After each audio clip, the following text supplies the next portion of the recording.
Odayaasha iyo waxgaradka deegaanada Xood iyo Galool Dheere oo maanta warbaahinta kula hadlay magaalada Burco ayaa cabasho weyn ka muujiyay meelihii uu shiinuhu ka baadhay macdanta taas oo ay kala kulmeen dhibaatooyin dadka waxyeeleysay waxayna xukuumadda Somaliland ugu baaqeen in si degdeg ah looga baadho meelahaasi dadku dhibaatada ay kala kulmayaan waxaana kamid ah hadaladoodii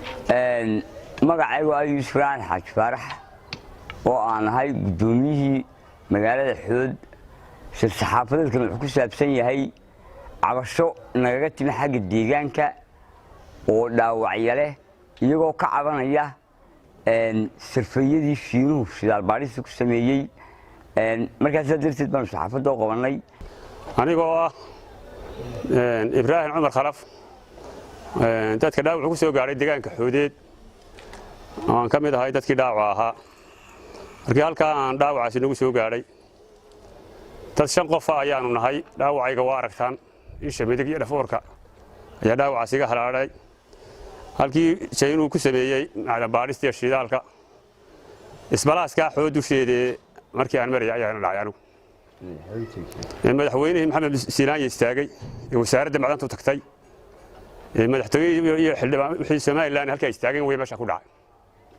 waa isbalaaska markii aan dhacay dhaawacay soo gaaray waa aragtaan waxaan ku soo markii aan dhaawac gobolka soo gaaray 5 qof baan waxayno marba qof gaara ku dhacay meesha gudoomiyaha iminka hadlaya deegaanka Xoodeed ayaan soo gaarsiiyay warkii waxaan gobolka barasaabkan soo gaaray dhaawac anagu dadkii dhaawac waxna qanciyana ma oran dhaawac anigoo sidaas oo dhaawac aan ku nini gudoomiyaha nala socday wuxuu nagu yiri anigu ma jaynahay meesha qodanay ordo wasaaradda macdanta qabta waxaan u sheegay wasaaradda macdanta iyo deegaankaba meesha in la ka soo eega waxa yaal anagu ma garanayno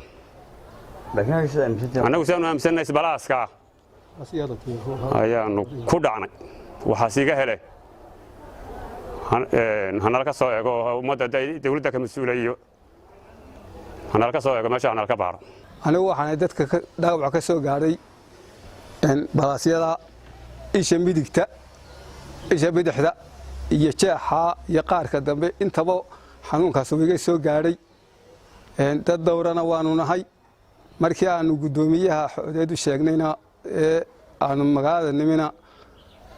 waxna taakuleeyana maanu arag wax dawa naga bixiyana maanu arag barasaabka markii aanu nimina wax naqanciyo ma oran marka waxaan u sheegayaa dawladda inay dadka halka waxaanu aaminsanahay in halka balaasyada laga helay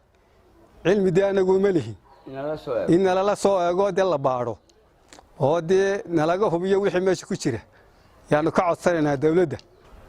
waxaan halkan aaludii sheegnaa dawladda u sheegnaa